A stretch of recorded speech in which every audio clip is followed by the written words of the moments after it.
Hello friend, mission mode में आपका स्वागत है। आज हम बात करेंगे एनसीईआरटी साइंस का जो चैप्टर 1 और 2 है उसके बारे में। आपको भी पता है कि अभी जो जितने भी एग्जाम हुए हैं, आप जो भी एग्जाम दे रहे हैं या दिए होंगे या क्वेश्चन पेपर देखे हैं, तो एनसीईआरटी तो मस्ट है पढ़ना। आप बिना एनसीईआरटी के पढ़े आप जो एक होता है ना, एक दायरा होता है एग्जाम का, उस कटअप को नहीं पार कर सकते। आपको पढ़ना ही पड़ेगा। लूसेंट का जो है ऑब्जेक्टिव उसको लगाइए, घटना चक्र का जो भी साइंस है वो सब लगा जाइए।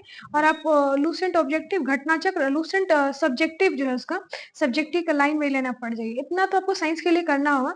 और साइंस के लिए भी और भी थोड़ा बहुत आप एक्स्ट्रा एफर्ट लगा सकते हैं तो वो भी लगाइए, क्योंकि साइंस के लिए आपको थोड़े हाथ पैर मारने पड़ेंगे। चलिए हम क्वेश्चन पे आते हैं। ये रहा आपका क्वेश्चन, भोजन के घटक और वस्तुएं के समूह, ये दोनों चैप्टर पढ़ेंगे। तो भोजन के घटक कौन कौन से? प्रोटीन, विटामिन, कार्बोहाइड्रेट है। आहारी रेशे का दूसरा नाम रेसो रुक्षांश है। रुक्षांश हमारे शरीर का क्या काम करता है? तो जो भोजन पचता नहीं उसे बाहर निकालता है। प्रोटीन युक्त जो भोजन है उसे प्राय कहते हैं शरीर वर्धक कहते हैं। अभावजन्य रोग है वे रोग जो लंबी अवधि तक पोषकों के अभाव के कारण होते हैं, उसे कहते हैं। कमजोर दृष्टि का लक्षण है क्षीणता और दृष्टिहीनता। किस विटामिन की कमी से रिकेट्स होता है? तो विटामिन डी की कमी से। किस पोषक तत्वों को ऊर्जा देने वाला भोजन कहा जाता है? तो वसा और कार्बोहाइड्रेट को, आपको पता है, इन दोनों को कहा जाता है। भोजन के आवश्यक घटकों को क्या कहते हैं? तो पोषक कहते हैं। कौन सा विटामिन हमारे शरीर को हड्डियों और दांतों के लिए कैल्शियम का उपयोग करने में मदद करता है? तो विटामिन डी।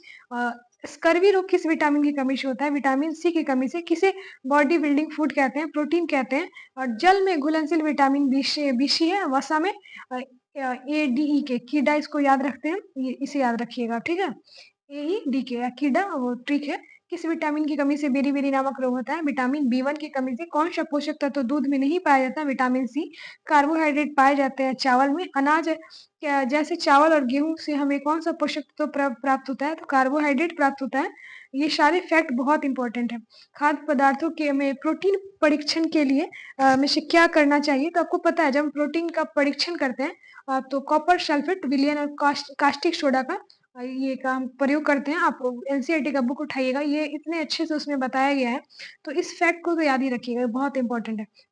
कार्बोहाइड्रेट वसा की समान मात्रा में ले तो हमारे शरीर को ज्यादा ऊर्जा किससे मिलेगा? ज्यादा से ज्यादा तो वसा से मिलेगा। प्रोटीन युक्त भोजन को शरीर वर्धक भोजन कहते हैं, क्योंकि प्रोटीन की आवश्यकता किस लिए होती है? तो शरीर की वृद्धि के लिए होती है, याद रखिएगा। विटामिन ए हमारी त्वचा और आंखों को स्वस्थ रखता है। ये हमें किससे प्राप्त नहीं होता? इष्ट से प्राप्त नहीं होता है।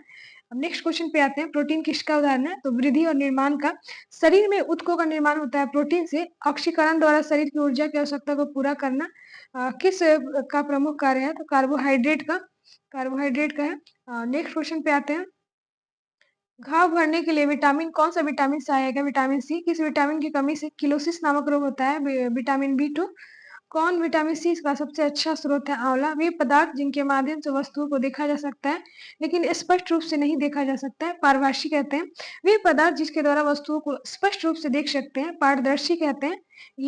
ये सारे क्वेश्चन तो बहुत इंपॉर्टेंट है, पूछते ही पूछते। वे पदार्थ जिसके द्वारा वस्तुओं को स्पष्ट रूप से देख सकते हैं, पारदर्शी। कौन सा पारदर्शी है? तो पानी, वायु और कांच पारदर्शी है। ये सारा याद रखिएगा। किस विधि का प्रयोग करके हम विलयन में से ठोस विलय को विभक्त कर सकते हैं? तो वाष्पीकरण के द्वारा। कांच उदाहरण है पारदर्शी का। विलय पदार्थ होते हैं जो पानी में घुल जाते हैं। जल में विलीन होने वाला एक गैस है, वो ऑक्सीजन है। और विलय पदार्थ होते हैं जो पानी में घुल जाते हैं। पानी में विलय द्रव्यों के नाम क्या है? तो सिरका और नींबू है। मक्खन का पेपर क्या है? तो पारभासी है। कौन से भोजन के पोषक तत्वों में सम्मिलित है? तो खनिज, लवण और विटामिन है। मानव शरीर की धीमी वृद्धि किसकी कमी के कारण होती है? तो प्रोटीन की कमी के कारण होती है। प्रोटीन का अगर कमी है तो आपका धीमी वृद्धि होगा। मधुमक्खियां जो है ना, फूलों से मकरंद एकत्र करती है, भंडारित करती है। इसमें सबसे इंपॉर्टेंट याद रखने वाला बात है, आपको एग्जाम में पूछ देगा। पूरे वर्ष, प्रति वर्ष, कुछ महीने कुछ साल, तो कुछ महीने कुछ साल नहीं याद रखना है, आपको सिर्फ याद रखना है ये कुछ समय। देखिए, मधुमक्खियां फूलों में मकरंद एकत्र कर भंडारित करती है।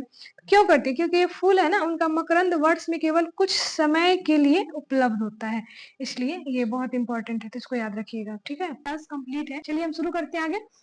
जब मिश्रण में क्या होता है ना, पानी मिलाने के बाद वो भारी जो घटक होता है वो नीचे बैठ जाता है। उसको किस प्रक्रिया के द्वारा अलग करते हैं? तो अवसादन प्रक्रिया के द्वारा करते हैं। आपसे क्वेश्चन पूछेगा, जब मिश्रण में हम पानी मिला देते हैं तो वो जो भारी घटक होता है नीचे बैठ जाता है, इस प्रक्रिया को क्या कहते हैं? इस प्रक्रिया को अवसादन कहते हैं, ठीक है। सूखे पौधों की जो डंडी है उसको जो हम अलग करते हैं अनाज से, उस प्रक्रिया को क्या कहते हैं? थ्रेशिंग कहते हैं।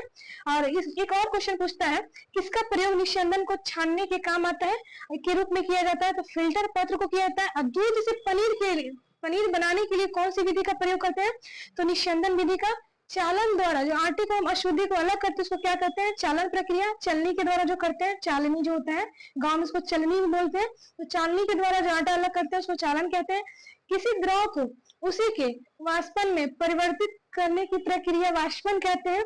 किसमें वाष्प का प्रयोग किया जाता है? तो समुद्र से जब जल हम लोग जब समुद्र के जल से जब हम नमक प्राप्त करते हैं तो उसमें हम वाष्पन का प्रयोग करते हैं।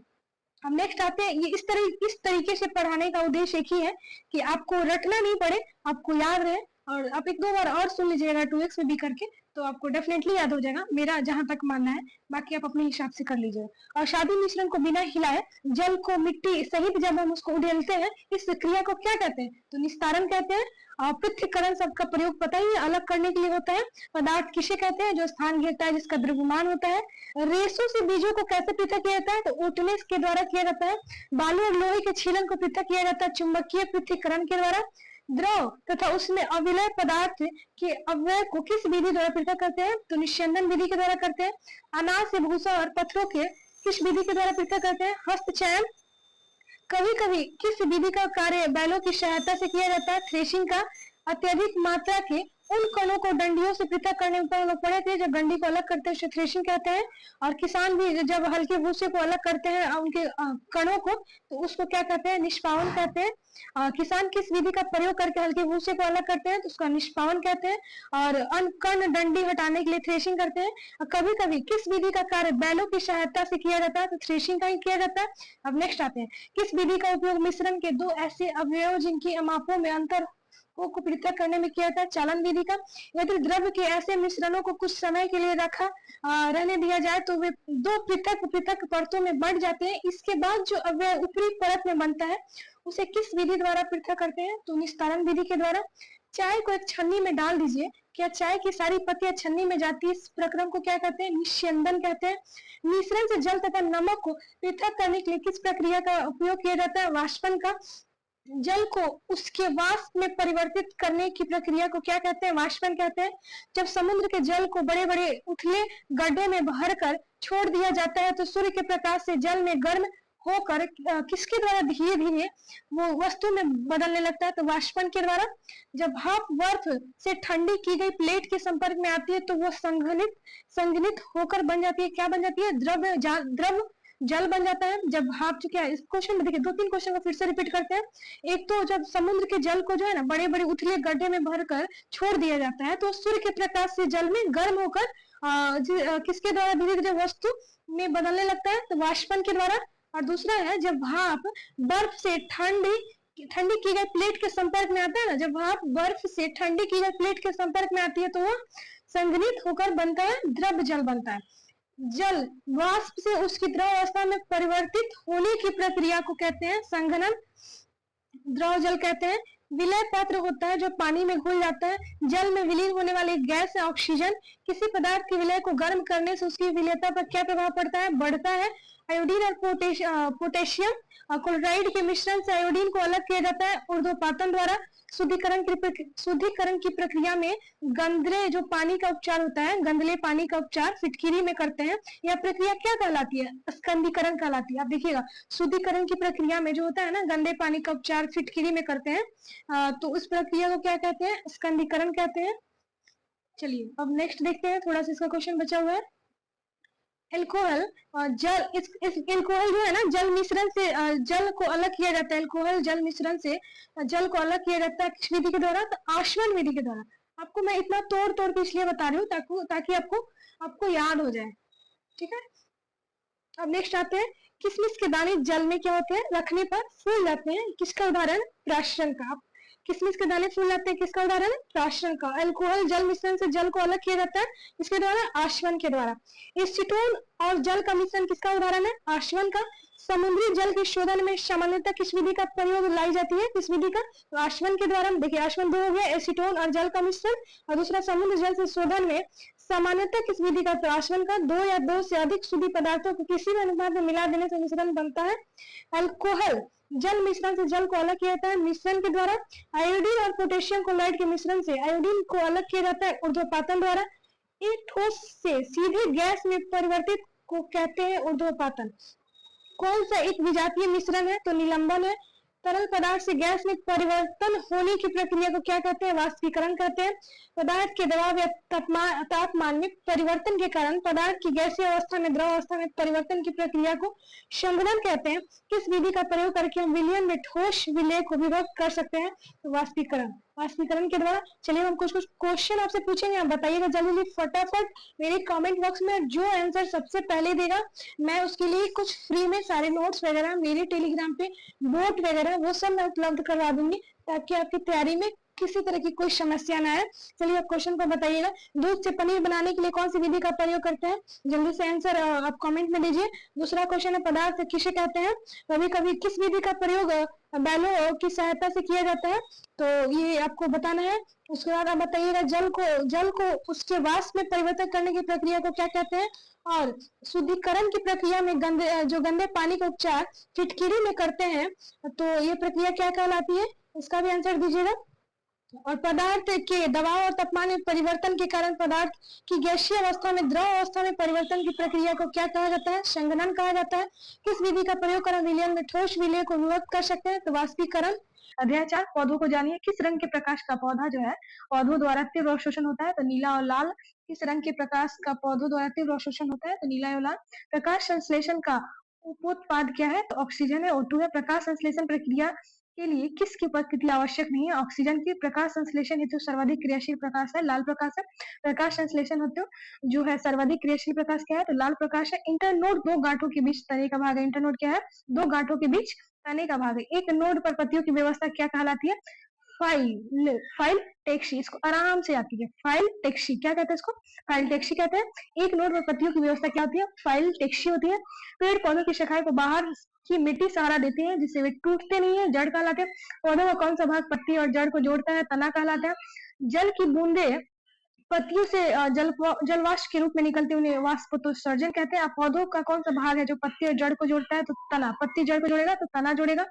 मजबूती जो प्रदान करता है वो कौन करता है? जड़ें करते। देखिए क्वेश्चन, पेड़ पौधों की शाखाएं जो बाहर की मिट्टी सहारा देती है उससे टूटते नहीं है, इसे जड़ कहते हैं। पौधे और पौधों का कौन सा भाग पत्ती और जड़ को जोड़ता है? तो तना। तना जोड़ता है। कुछ पौधों में शाखाएं तने के आधार के समीप से निकलती है। तना कठोर होता है परंतु अधिक मोटा नहीं होता, उन्हें झाड़ी कहते हैं। पौधे कौन कौन से होते हैं? शाख झाड़ी वृक्ष होते हैं। शाख पौधे की विशेषताएं बताएं। हरे और कोमल तने वाले।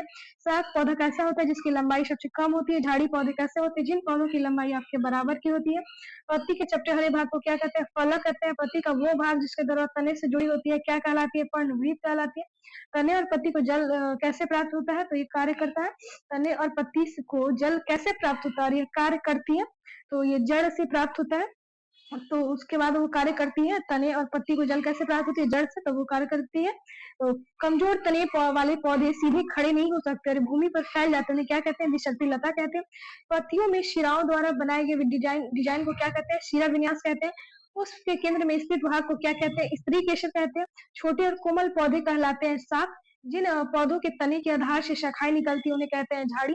तना पौधे में जल करता है, क्या करता है? संवहन करता है। पौधों में वाष्पोत्सर्जन का कार्य किया जाता है पौधों द्वारा, पत्तों द्वारा। पौधों में वाष्पोत्सर्जन किसके द्वारा होता है? तो पत्तों के द्वारा होता है। तना पौधों में जल का करता है, क्या करता है? संवहन करता है। सलजम चुकुंदर किस मुसला जड़ का उदाहरण है? कुंभी रूप का।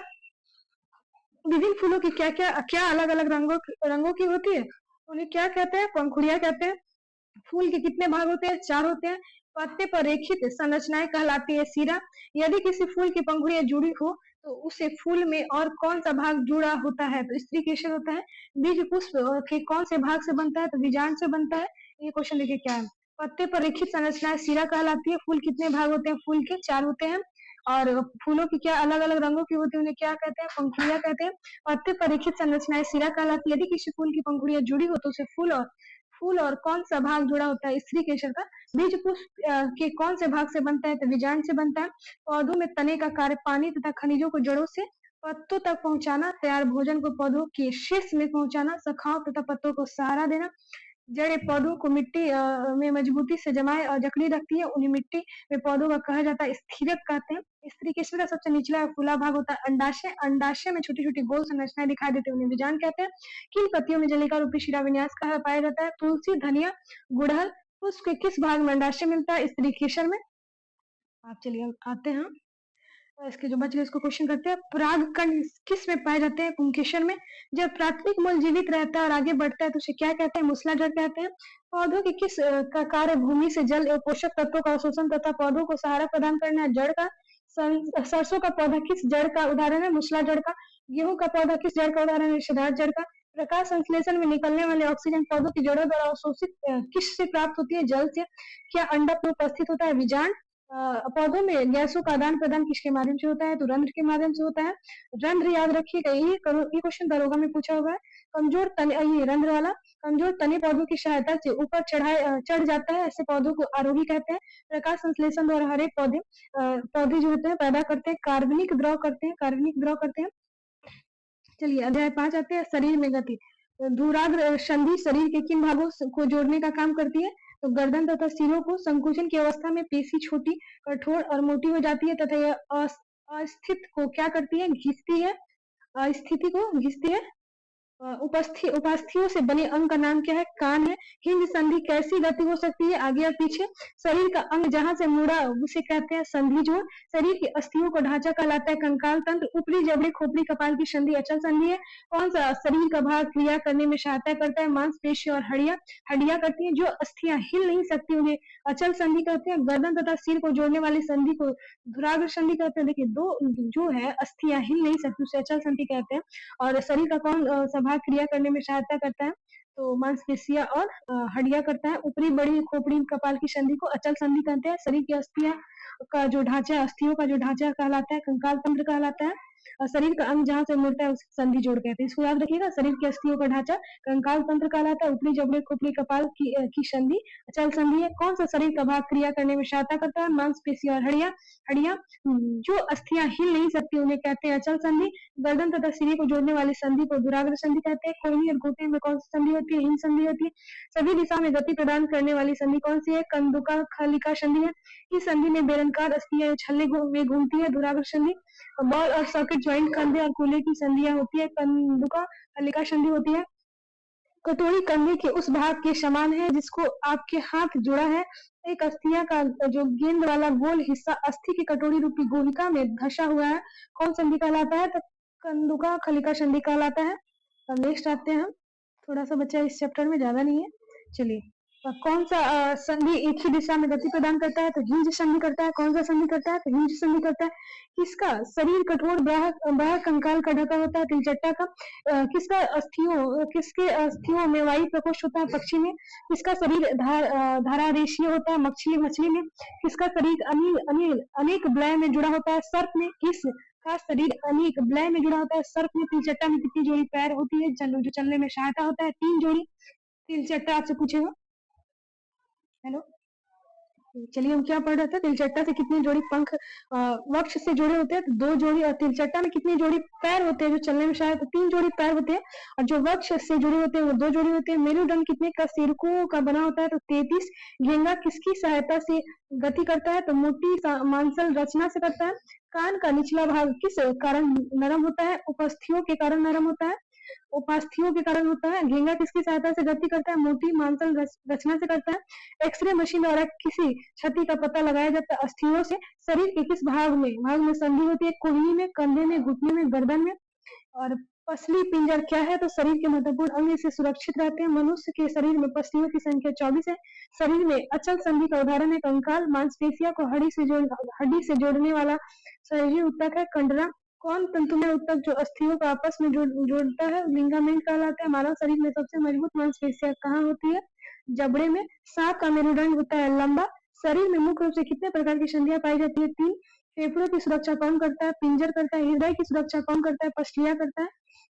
कोहनी जो है घुटने से जोड़ को किस संधि का उदाहरण है? संधि गुहा का। हृदय की सुरक्षा कौन करता है? पसलियां। फेफड़ों की सुरक्षा पिंजर। फेफड़ा, पिंजर। हृदय का पशलिया। शरीर की मुख्य रूप से कितने प्रकार की शल्यियां होती है? 3 होती है। सांप का मेरुदंड होता है लंबा। मानव शरीर में सबसे मजबूत मांसपेशियां जबड़े का होता है। कौन तंत्र में ऊतक जो अस्थियों को आपस में जोड़ते हैं लिगामेंट कहलाते हैं। मांसपेशी को हड्डी से जोड़ने वाला कंडरा कहलाता है। हड्डी से जोड़ेगा मांसपेशी को तो कंडरा कहलाएगा। और तंतुमय ऊतक जो अस्थियों को आपस में जोड़ता है तो लिगामेंट कहलाता है। फिर से नीचे आते हैं, कोहनी घुटने से जोड़ किस संधि का उदाहरण है? संधि गुहा का शेरको किस संधि का उदाहरण, किसका उदाहरण है? अर्धचल संधि का।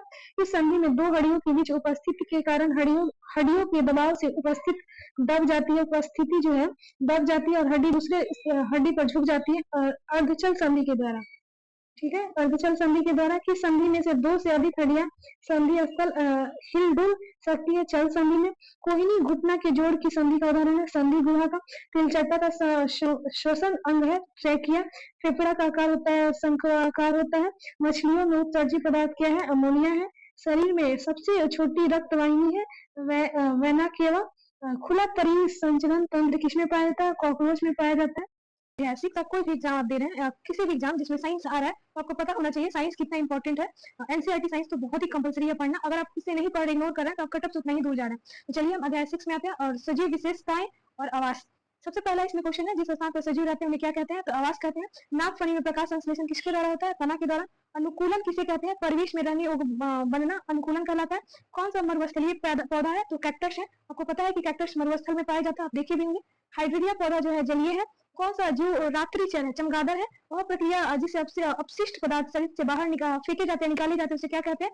उत्सर्जन कहते हैं। पर्वतीय प्रदेशों के पौधे के पत्ते जो होते हैं सुई के आकार के होते हैं, नुकीले टाइप से होते हैं, इसीलिए इन्हें क्या कहते हैं? सुई के आकार के कहते हैं। पर्वतीय प्रदेशों के जो पौधों के पत्ते होते हैं वो उसको सुई के आकार के होते हैं। बीजों के अंकुरण के लिए आवश्यक है वायु, जल और प्रकाश। पर्वतीय क्षेत्र के जंतुओं की क्या विशेषता है? मोटी त्वचा होती है। पर्वतीय क्षेत्र के जो जंतु होते हैं, गलत लिखा हुआ है तो इसको याद, इसको ठीक कर लीजिएगा। मोटी त्वचा होती है उनकी। अब हम नेक्स्ट आते हैं, शरीर पर लंबे बाल होते हैं। तो शरीर पे जिनके लंबे बाल होते हैं और शरीर से ढका होता है, उनकी जो मोटी जो त्वचा होती है ना, वो शरीर पर लंबे बाल होते हैं जो शरीर फर से ढका रहता है। पर्वतीय क्षेत्र के जंतुओं की विशेषता क्या है? मोटी थिक त्वचा होती है, दूसरा शरीर पर लंबे बाल होते हैं, उनका शरीर फर से ढका होता है। इसको याद रखिएगा। पौधे अपना भोजन कैसे बनाते हैं? तो प्रकाश संश्लेषण के द्वारा बनाते हैं। पर्णहरित क्लोरोफिल में कौन सा तत्व पाया जाता है? मैग्नीशियम।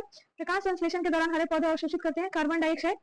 नेक्स्ट हम आते हैं, नेक्स्ट आप याद रखिए, यही ऑक्सीजन जो प्रकाश संश्लेषण से उत्पन्न होती है आती है जल से। कहां से आती है? जल से। ऑक्सीजन जो प्रकाश संश्लेषण से उत्पन्न होती है आती है जल से आती है। प्रकाश संश्लेषण के दौरान हरे पौधे अवशोषित करते हैं कार्बन डाइऑक्साइड।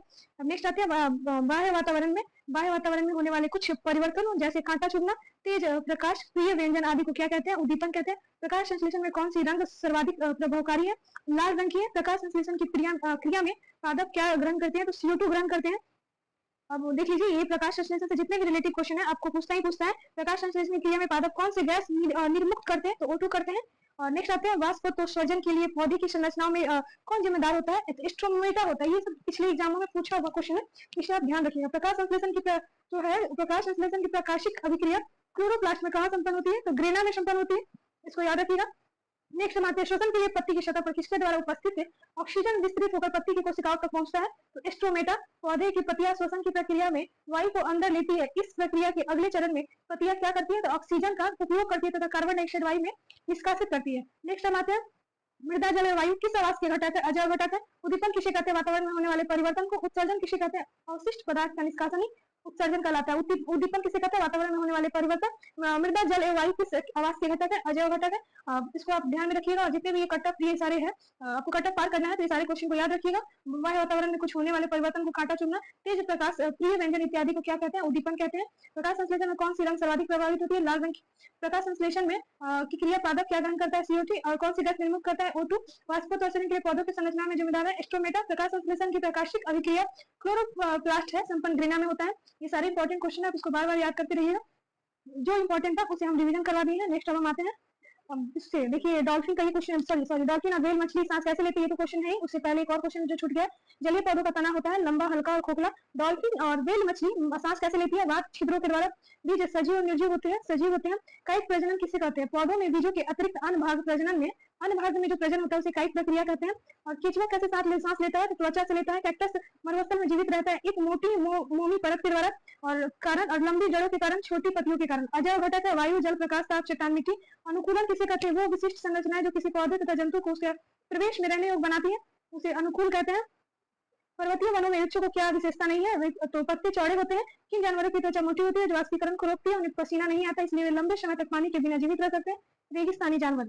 नेक्स्ट आप याद रखिएगा कैक्टस के पौधे की पत्तियों के आकार की होती है, जो पत्तियों से पानी की कमी को कम करने में मदद करता है। वाष्पोत्सर्जन। समुद्र में जंतु और पौधे लवणीय जल खारे पानी में रहते हैं तथा श्वसन के लिए जल में विलय वायु में किसका उपयोग करते हैं? तो ऑक्सीजन का। आपसे क्वेश्चन पूछेगा समुद्र में जो जंतु और पौधे जो है लवणीय जल खारे पानी में रहते हैं तथा श्वसन के लिए जल में विलय वायु में किसका उपयोग करते हैं? तो ऑक्सीजन का करते हैं।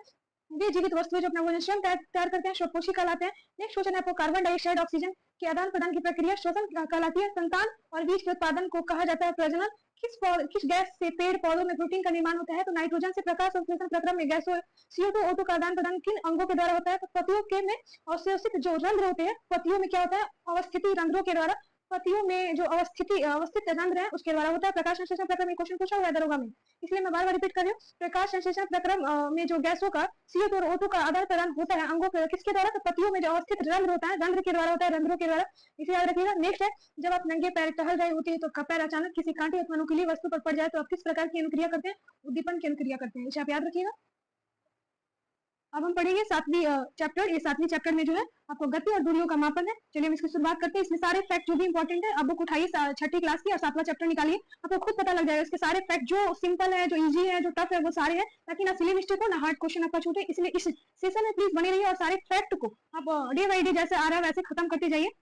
चलिए इसकी शुरुआत करते हैं। लंबाई का ईसाई मात्रक क्या है? मीटर है। ऐसी गति जो निश्चित समय अंतराल के पश्चात अपनी गति को दोहराती है उसे आवर्ती गति कहते हैं। पार्कों में लगे सामान्य झूले, घड़ी के पेंडुलम, गिटार के तार और ढोलों के पृष्ठ आदि किस गति के उदाहरण है? आवर्ती गति के उदाहरण है। जब कोई वस्तु इस प्रकार गति करती है उस वस्तु की किसी नियत बिंदु से दूरी रहती है तो इस प्रकार की गति कहलाती है वर्तुलीय गति कहलाती है। इस तीनों को याद रखिएगा। ऐसी गति जो निश्चित समय अंतराल के पश्चात अपनी गति को दोहराता है उसे क्या कहते हैं? आवर्ती गति कहते हैं। अब पार्कों में जो लगे रहते हैं ना झूले, घड़ी के पेंडुलम, गिटार, ढोलों के पृष्ठ आदि, वो सारे आवर्ती गति है। और जब कोई वस्तु एक इस प्रकार की गति करती है कि उस वस्तु की किसी नियत बिंदु से दूरी रहती है तो इस प्रकार की गति कहलाती है वर्तुलीय गति कहलाती है। ये सारा याद रखिएगा, ये बहुत इंपॉर्टेंट है। नेक्स्ट अब हम आते हैं, ये देखिए पंखा, घड़ी की सुई और वो जो होता है कुम्हार के जो चाक है वो क्या है? वर्तुलीय गति है। वाहनों की गति किस गति के उदाहरण है? सरल रेखीय गति के। जो वस्तु समय रेखा के अनुदिश गति करती है तो ऐसी गति क्या कहलाती है? सरल रेखीय गति कहलाती है। 1 मीटर में कितने सेंटीमीटर होते हैं? 100 सेंटीमीटर होते हैं। 1 किलोमीटर में कितने मीटर होते हैं? तो 1000 मीटर होते हैं। 1 किलोग्राम में कितने ग्राम होते हैं? तो 1000 ग्राम होते हैं। 1 क्विंटल में कितने किलोग्राम होते हैं? तो 100 किलोग्राम होते हैं। 1 मीट्रिक टन में कितने क्विंटल होते हैं? तो 10 टन क्विंटल होते हैं। ठीक है, उसको याद रखिएगा, 10 टन क्विंटल होते हैं। झूले पर किसी बच्चे की गति होती है आवर्ती गति होती है। नीचे गिरते हुए पत्थर की गति होती है सरल रेखीय गति होती है। बंदूक से निकली हुई गोली की गति क्या होती है? सरल रेखीय होती है। पृथ्वी को अपने अक्ष पर घूमना क्या कहलाता है? घूर्णन कहलाता है। सूर्य के चारों ओर एक पत्थर जो होता है स्थिर कक्ष में पृथ्वी की गति को क्या कहते हैं? परिक्रमण कहते हैं। ये देखिएगा, सूर्य के चारों ओर एक स्थिर कक्ष में पृथ्वी की गति को क्या कहते हैं? तो ये परिक्रमण कहते हैं। पृथ्वी को अपने अक्ष पर घूमना घूर्णन कहलाता है। सरल रेखीय गति होती है सड़क प्रकार की गति। कौन सा आवर्ती गति का उदाहरण है? पृथ्वी की गति। लंबाई की न्यूनतम इकाई क्या है? फर्मी मीटर है। लंबाई की न्यूनतम इकाई जो है फर्मी मीटर है। क्षेत्रफल किसे कहते हैं? किसी वस्तु की सतह के मापन को। वक्र रेखा की लंबाई मापी जाती है धागे से। वृक्ष से गिरते हुए फल पर कौन सा बल कार्य करता है? तो गुरुत्वीय बल कार्य करता है। वृक्ष की शाखाओं पर इधर उधर लहराना किस गति का उदाहरण है? तो आवर्ती गति का उदाहरण है। नेक्स्ट हम आते हैं कि सितार की जो बोरियों की गति किस गति का उदाहरण है? तो आवर्ती गति का। ये भी ऐसे पूछेगा, वृक्ष की शाखाओं पर इधर उधर लहराना है किस गति का उदाहरण है? तो आवर्ती गति का। सितार की बोरियों की गति का उदाहरण है आवर्ती गति का। इसको आप याद रखिएगा। नेक्स्ट हम आते हैं बजते समय ढोलों अथवा तबलों की गति किस गति का उदाहरण है? आवर्ती गति का। ये सारी आवर्ती गति से और पीछे भी हम लोग 3-4 क्वेश्चन पढ़े हैं, उसको भी आप 3-4 बार दोहरा लीजिए, आपको कंफर्म याद हो जाएगा। किस वर्ष फ्रांसीसियो ने मापन की एक मानक प्रणाली की रचना की थी? तो 1790 में, जिसे मीटर पद्धति कहते हैं। किसका आविष्कार यातायात प्रणाली में सबसे पहले अहम आविष्कार था? पहिए का। पत्थर द्वितीय पथ के अनुदिश गति कर रहा है और गति में पत्थर की आपके हाथ से दूरी समान रहती है तो इस प्रकार की गति को क्या कहते हैं? वर्तुलीय गति कहते हैं। कह रहा है पत्थर की द्वितीय पथ के अनुदिश गति कर रहा है, इस गति में पत्थर की आपके हाथ से दूरी समान है तो इस प्रकार की गति को क्या कहेंगे? वर्तुलीय गति कहेंगे। वर्तुलीय गति किसे कहते हैं? घूर्णन करते समय अंकित चिन्ह से दूरी मापन। किसी सिलाई मशीन की सुई की गति कौन सी होती है? तो आवर्ती गति होती है। मापन की मानक प्रणाली क्या कहते हैं? मीटर पद्धति कहते हैं। वर्तुलीय गति का उदाहरण क्या है? कुएं से जल कर बाहर निकालते हैं और डोल पंखे की परों की गति, रस्सों में बंधे पत्थर की गति। देखिए जब हम कुएं से जल बाहर निकालते हैं ना डोल, तो वो भी है। और पंखे के जो परों की गति होती है ना, पंखे की जो पत्ती होती है उसकी जो गति होती है, और रस्सी में बंधे जो पत्थर होते हैं पत्थर की गति, वो सारी वर्तुलीय गति है। इसको याद रखिएगा। और नेक्स्ट आते हैं सिलाई मशीन सुई की गति कौन सी है? आवर्ती गति है। अब ठीक है, नेक्स्ट टॉपिक पे आते हैं। दोलन गति का दूसरा नाम क्या है? तो आवर्ती गति है। बिजली के पंखे की पंखुड़ियां पर अंकित किसी चिन्ह की गति किस घड़ी के सेकंड की सुई की गति का उदाहरण है? वर्तुल्य गति का। किसी साइकिल के पहिए की गति होती है वर्तुल्य गति। कोहनी से उंगली के छोर तक की लंबाई जिसे हाथ कहते हैं लंबाई की मात्रा के रूप में प्राचीन में किस देश में उपयोग किया जाता है? मिस्र का। प्राचीन भारत में छोटी लंबाइयों को मापने के लिए किसका उपयोग करते हैं? उंगली और मुट्ठी का। किसकी शरीर धारा रेखीय है? मछली। रेडियो गर्म की एसआई का क्या है? बेकुरल। अपवर्तनांक का मात्रक कोई मात्रक नहीं होता है। भार की एसआई मात्रक बल है। नेक्स्ट हम आते हैं, किस युग में की इकाइयां समान नहीं होती है? बल और दाब का। मात्रक कुलाल सेकंड का दूसरा नाम है एम्पियर। तरंग वेग का एसआई मात्रक है मीटर प्रति सेकंड। एक डायोप्टर में होता है 1 का पावर m-1। परमाणु त्रिज्या नैनोमीटर में मापते हैं। लाइट डिटेक्टर उपकरण को पॉलीग्राफ के रूप में भी जाना जाता है। ये लाइट डिटेक्टर जो है ना उपकरण, इसे पॉलीग्राफ के रूप में भी जानते हैं। संवेग में परिणाम और दिशा होता है। Thank you so much. फिर हम मिलेंगे नेक्स्ट वीडियो में। बात करेंगे अध्याय 8 के बारे में। ये सीरीज क्रम जो चल रहा है आगे भी चलता रहेगा, इसलिए आप इस क्रम में बने रहे और थोड़ी सी बस इतना कीजिएगा। अगर आपको ये आपकी पढ़ाई में थोड़ा भी आपको मदद हो रहा है तो बस शेयर कीजिएगा, थोड़ा हमें भी मोटिवेशन मिलेगा। अब हम क्वेश्चन पे आते हैं। प्रथम क्वेश्चन है, दर्पण में जो प्रतिबिंब बनता है वो बनने का किसके कारण बनता है? तो आपको पता है परावर्तन के कारण बनता है। और जब हम किसी वस्तु को देख पाते हैं, सिर्फ हम रटेंगे नहीं और वो नहीं करेंगे पढ़ के आए चले गए, आप इसको समझ समझ के तोड़ तोड़ के याद करेंगे ताकि फिर मतलब दोबारा पढ़े तो कम टाइम लगे।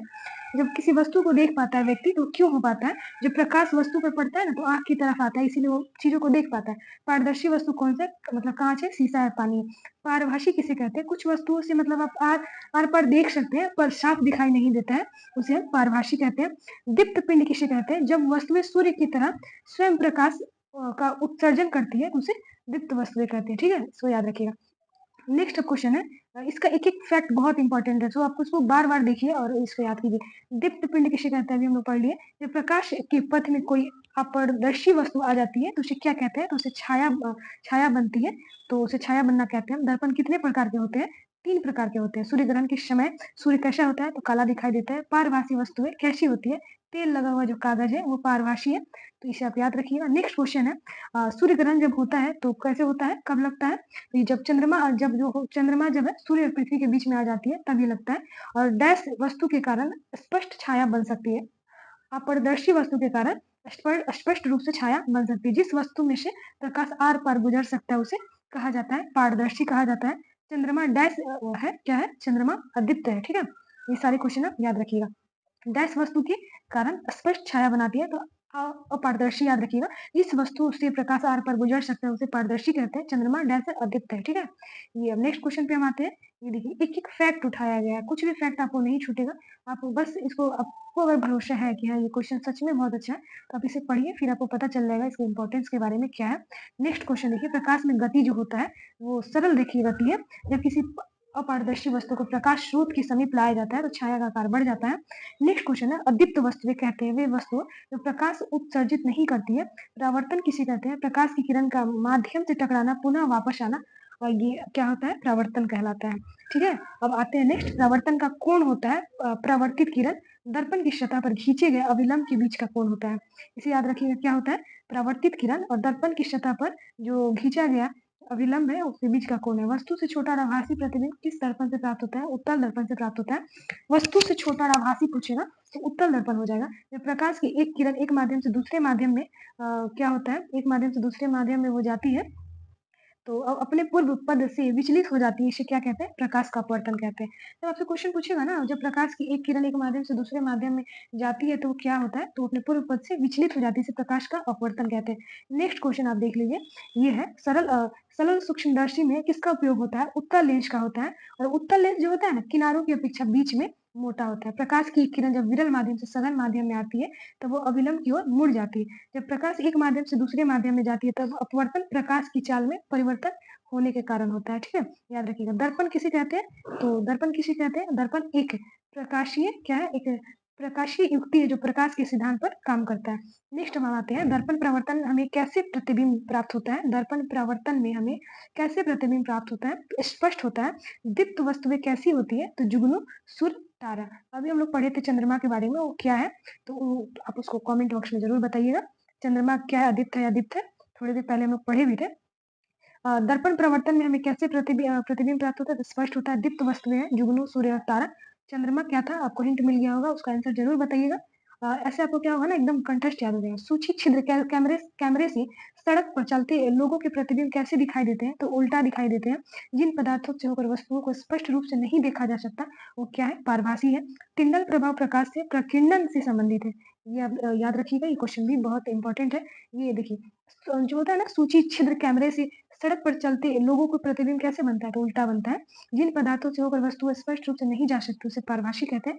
टिंडल प्रभाव जो होता है प्रकाश के डैश से होता है, तो प्रकीर्णन से संबंधित होता है। प्रकाश की गति अधिकतम किस माध्यम में होती है? निर्वात में होती है। नेक्स्ट हम आते हैं, निर्वात में होती है। वस्तुओं जो अपनी रोशनी स्वयं उत्पादित करती है, प्रकाशित चमकदार होती है वो वस्तुएं जो स्वयं का जो वो करती है, स्वयं रोशनी स्वयं उत्पादित करती है। जब प्रकाश विरल माध्यम से सघन माध्यम में प्रवेश करता है तो इसकी गति क्या होता है? कम हो जाती है। किसी माध्यम के प्रकाश को अपरिवर्तित करने की क्षमता को कैसे व्यक्त करते हैं? तो प्रकाशिक घनत्व के द्वारा व्यक्त करते हैं। नेक्स्ट हम क्वेश्चन पे आते हैं। ये पूछेगा आपसे किसी माध्यम के प्रकाश को अपवर्तित करने की क्षमता को कैसे व्यक्त करते हैं? तो प्रकाशिक घनत्व के द्वारा। बादलों का रंग जो होता है सफेद किसके कारण होता है? तो प्रकाश के प्रकीर्णन के कारण। एक समतल दर्पण द्वारा बनाई गई छवि हमेशा क्या होती है? आभासी और सीधी होती है। एक गोलीय दर्पण के प्रवर्तित पृष्ठ के माध्यम से बिंदु होता है जिसे क्या कहते हैं?